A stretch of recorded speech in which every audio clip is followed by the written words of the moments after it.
그냥 인플루언서형 작가들이 저를 짜증나게 한다. 나르시시즘의 굴레에서 좀 헤어나오고 싶기도 해요. 유튜브를 찍으려고 더 인플루언서 넷플릭스에서 하고 있는 걸 봤는데 사실 다 보지는 못했어요. 한 6화까지 봤는데 파이널 무대에 오른 인플루언서들 말 그대로의 무대 아래에 있는 실제 관객들이 뭐 약간 투표하는 형식으로 좀 진행되는 것 같았는데 뭔가 직접적으로 인플루언서랑 그 실제 현실에 존재하는 관객들이 맞부딪히는 상황 자체가 되게 어색하고 좀 불편했다고 해야 되나? 약간 그런 느낌이어서 어쨌든 인플루언서라는 거는 본인이 연출하고 싶어하는 어떤 이미지를 만들어내고 누군가한테 그거를 보여주는 직업이라고 생각을 하는데 실제 사람들이랑 뭔가 이렇게 직접적으로 대응되는 그 상황 자체가 되게 어색해 보였고, 그리고 그 인플루언서 당사자가 느낄 법한 당혹스러움이라고 해야 되나?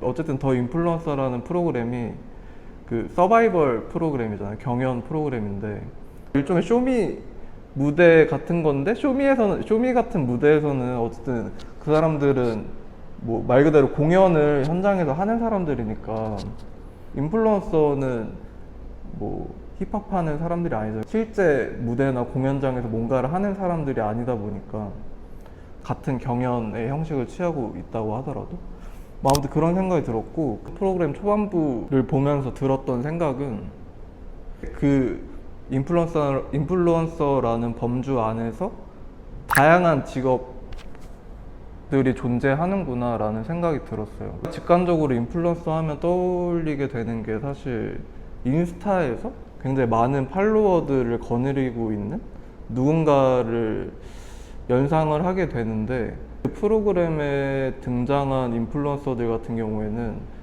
굉장히 다양한 플랫폼들에 걸쳐 있는 사람들이 나오더라고요. 스트리머라던가 아니면 틱토커들도 있고, 그 중에서도 약간 각별하게 생각을 했었던 누군가들은 본인을 오픈리한 퀘어로 정체화한 인플루언서들이었는데, 그 프로그램을 보면서도 그 사람들이 등장했을 때 약간 내적 친밀감? 저도 그 퀴어 정체성을 가지고 있는 사람이기 때문에 그 사람들이 이 프로그램에 더 잘 됐으면 좋겠다. 다른 한편으로는 그 이사배 님이 나오잖아요. 그 이사배 님이 라이브 방송을 하면서 다른 그 인플루언서들과 약간 경연하는 그런 시퀀스가 있는데, 자기 구독자들한테 미안해서 막 이렇게 우는 장면이 있어요. 미안해서 약간 우는 모습을 봤을 때 솔직히 좀 감동적인 모먼트가 있었고, 저도 보면서 좀 약간 조금 질질 짰던 기억. 우승자인 오킹 같은 경우에는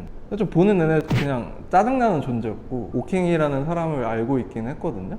저의 정서랑은 너무 맞지 않는 유튜버였고, 인터넷 문화에 좀 약간 절여져 있는 것 같은 그런 사람들을 이 프로그램에서 응원할 수는 없었고, 그런 사람들이 아닌 다른 사람들, 다른 뉘앙스를 가지고 있는 사람들 응원하게 됐던 것 같아요. 개인 블로그에 인플루언서 혹은 인플루언서형 작가 관련해서 글을 올린 적이 있었는데, 제가 언제나 그랬듯이 충동적으로 쓴 글이고, 그 충동의 기저에 있는 거는 그냥 인플루언서형 작가들이 되게 저를 짜증나게 한다. 이때 짜증나게 만든다는 거의 의미는 내가 인플루언서가 아니기 때문에, 저도 되게 어떤 관종스러운 면모들이 되게 가득한 사람이기 때문에 저 스스로를 뭐 비평 활동을 통해서는, 글 쓰는 일을 통해서든 충분히 가시화하고 싶은데, 글이라는 매체의 한계 때문에 그런지 아니면 저라는 사람의 불충분함 때문에 그런지 몰라도 인플루언서만큼 충분히 가시화되지 않았기 때문에 그런 어떤 결핍이 있어요. 열등감이자 일종의 열패감 같은 거. 왜냐면 그 사람들은 되게 사람들의 시선을 독차지하거나 환대받고 있는 것 같은 느낌인데, 나는 거기에 뭔가 가까스로 다다르는 듯 하다가 항상 미달하는 그런 식으로 굳이 표현하자면 나락을 가버리는 상황이 반복해서 연출됐기 때문에 짜증이라는 거는 되게 양가적인 감정인 것 같기도 해요. 그러니까 인플루언서 모델을 되게 동경을 하는데 내가 될 수 없기 때문에 뭐라고 해야 되지? 실패한 자로서 인플루언서가 짜증나고 더더욱 그들의 존재에 대해서 부정적으로 생각을 하게 되고 그랬던 것 같아요. 아무튼 그 블로그 글을 썼는데 글을 쓰면서 들었던 생각은 이미 인플루언서처럼 되어버린 작가들 같은 경우에는 어쨌든 인스타그램이라는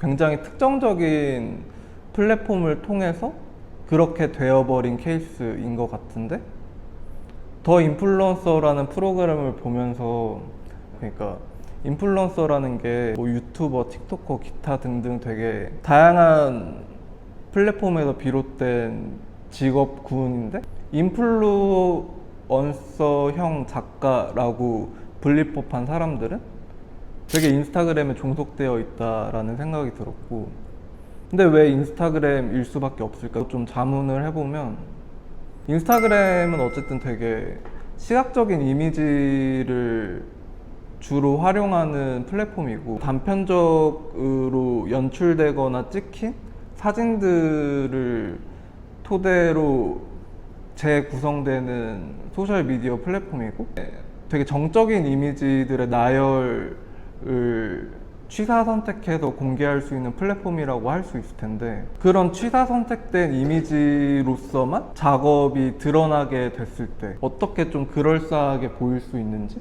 좀 힙스럽게 보여야만 본인에 대한 수요를 지속할 수 있는 약간 그런 경향이 있었다. 그런 맥락에서의 짜증도 있었어요.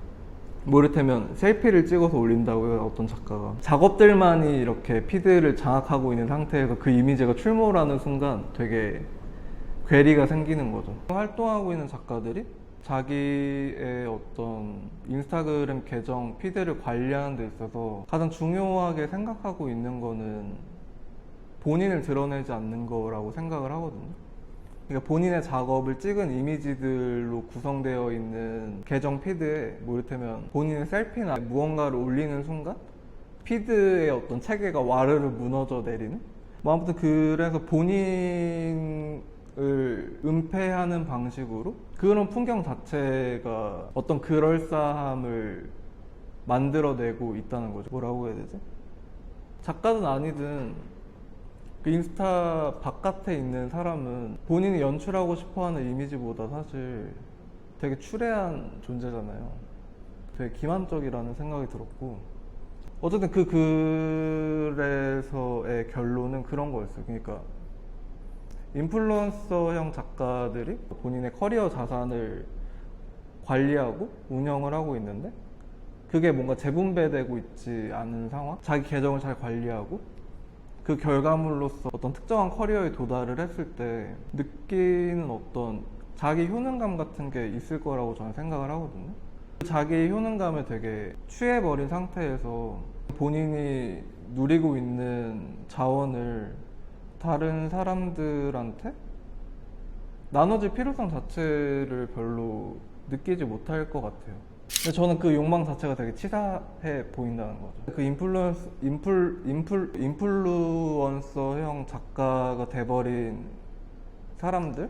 그럼에도 불구하고 꾸준하게 소비하는 관객층이 있다는 점이고 그런 관객층 중에서는 사실 저와 같은 사람도 있는 거고 저도 그런 작가들을 꾸준하게 팔로우하게 돼요. 왜냐면 저의 피드에 계속 반복적으로 뜨게 되기 때문에 저도 그들에 대한 일종의 막연한 동경 같은 게 있기 때문에 문제는 저와 마찬가지로 인플루언서형 작가를 소비하는 대다수의 관객, 미술계에 어떤 식으로도 연루되어 있는 다른 관객이나 작가를 준비하려고 하는 사람들 그런 사람들은 그 인플루언서의 어떤 단계에 도달하는 것에서 실패하게 되기 때문에 일종의 뭔가 착취와 피착취의 구도가 연출될 수 있다는 거.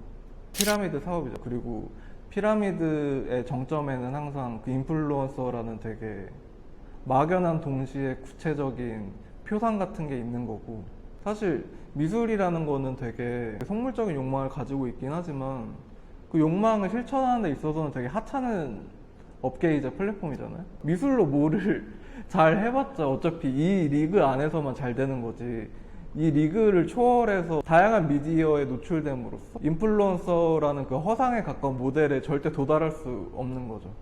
계급장 떼고 솔직히 이사베나 오킨 같은 사람들이랑 붙으면 당연히 지겠죠. 패배하겠죠. 저는 사실 미술 비평을 하고 있는 사람이지만 미술 비평이라는 거를 되게 도구적으로 활용을 해서 비평이란 형식 자체와 무관하게 저를 최대한 많은 사람들한테 가시화하고 싶은 욕망이 되게 처절하게 있었고, 지금은 그 욕망의 여운에 되게 휩싸여 있는 것 같은데, 개인 블로그에 미술이랑 별로 상관도 없고 저의 사적인 이야기들을 좀 미술이랑 셔플링해서 막무가내로 올리기 시작을 했어요. 근데 그 비평가는 되게 익명적인 존재라고 생각을 했고, 그래서 저는 비평가가 아니기를 원했던 것 같아요. 그래서 그 개인 블로그에 비평가가 아닌 나를 가시화시킬 수 있는 글들을 써서 업로드를 하고 싶었고, 근데 그런 모습을 누가 봤나 봐요. 그 중에 한 분이 저한테 부산에서 무슨 전시를 하는데 비평가 말고 작가로서 참여해 줄 수 있느냐, 그 전시는 관종이라는 키워드를 다루고 있는 전시였고, 그 관종이라는 키워드가 미술하는 사람들의 관점에서 봤을 때 여러모로 되게 짜칠 수 있는 키워드이잖아요. 근데 그럼에도 불구하고 어쨌든 그 짜치는 느낌이랑 그 관종이라는 어떤 키워드 자체랑 제가 되게 부합하는 사람이라는 생각이 들었고, 그 전시에 참여하기로 했는데 작가로서 이런저런 궁리를 하다가 다른 사람들은 다 뭔가 관종적인 모먼트를 보여줄 테니까 나는 좀 덜 관종인 작업을 만들어야겠다. 그냥 좀 주변 사람들? 몇몇 주변 사람들을 좀 모아서 같이 이야기를 나누는 모습이나 장면 같은 거를 작업화하고 싶었던 것 같아요. 작업 제목이 그 우리의 공동체이거든요. 공동체라는 말이나 단어 자체에 대해서 뭔가 회의감이 느껴진다고 해야 되나? 근데 이거는 사실 제가 꼬여있기 때문에 그런 것 같기도 해요. 나라는 존재를 가시화하고 싶은데 동시에 다른 사람들과 연루됨으로써 뭔가 공동체적인 감각을 가지려고 하는 어떤 괴리감 속에서 제가 꼬여버린 어떤 사람이 된 것 같고, 그 전시 관련해서 나름대로의 코멘트를 남긴 미술 잡지의 단신 같은 게 있었는데, 그 단신에서 언급하기로는 관종이라는 키워드에 되게 충실한 작가들이 많았는데 정작 저 같은 완전히 작가는 아닌 일종의 비평가에 가까운 사람들의 작업은 관종이라는 키워드를 충분히 구현하지 못한 것 같고, 그래서 뭔가 실패한 것 같다, 약간 이런 글을 읽었을 때 뭔가 분노할 것 같았는데 사실 그러진 않았어요. 그 전시에 작가로서 참여한 것 자체에 대해서는 의의가 있는 것 같아요. 왜냐면 이제 그 전시 이후로 나는 미술 비평가인데 미술 작업을 하는 작가이기도 해. 약간 이런 정체성들이 중첩되면서 내가 되게 뭔가 특별한 사람이 된 것 같은 느낌. 나르시시즘의 굴레에서 내려올 생각이 없나요? 나르시시즘의 굴레에서 좀 헤어나오고 싶기도 해요. 저는 물론 인플루언서가 아니지만 그거를 꾸준히 지향했을 때 제가 되게 부조리해지는 것 같거든요. 저는 자기 가시화에 대한 욕망도 있기는 한데 어떤 다른 사람들과 연루되고 싶다는 어떤 욕망도 같이 존재하는 것 같아요. 관계성이라고 해야 되나? 더 인플루언서라는 프로그램 보면서 퀴어인 사람들? 상대적으로 좀 더 소수자적인 위치에 있는 인플루언서 사람들? 한테 일종의 동질감 같은 거를 느낀다고 했잖아요. 유사한 맥락에서 제가 동질감을 느낄 법한 사람들, 연루되고 싶은 바람 같은 것들이 있기 때문에 욕망들이 계속 충돌하고 있는 과정에 있는 것 같아요. 나르시스트인 상태에서 주변 사람들과의 관계를 잘 꾸려나갈 수 있을 것인가? 근데 그거는 뭐 비평의 형식으로 구현될 수도 있고 이 미친 유튜브 채널을 통해서도 구현될 수 있고 뭐 그런 것이죠. 디바인 동시에 커뮤니티를 만드는 거죠.